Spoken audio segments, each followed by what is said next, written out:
This is precisely the kind of scenario which Israel's army is preparing for in anticipation of the Palestinian bid at the UN. Throngs of protesters marching towards sensitive areas like checkpoints or settlements across the West Bank.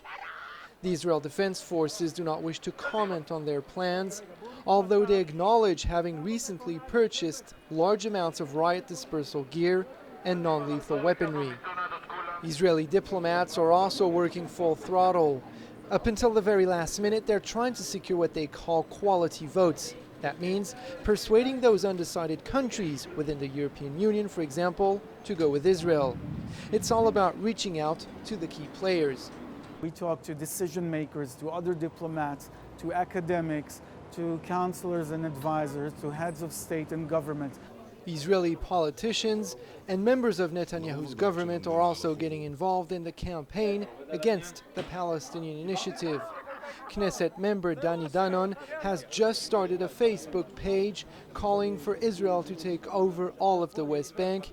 He calls it the annexation campaign. There's a lot of people who are asking what will happen in September, what should we do if there will be a vote in the UN, and when I explain it to them, there is an answer for that. We should do what is good for us, and it's annexing the Jewish community in Judea and Samaria.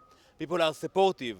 For many organizations, the best way of getting the Israeli narrative out there is by reaching out to the media. Foreign journalists are frequently invited to briefings like this one. On that day, the speaker is the former Israeli ambassador to the UN. The unilateral declaration of the Palestinian state at the UN will not, to my mind, will not promote peace. The director says it's a way of helping journalists while promoting the Israeli perspective on current events.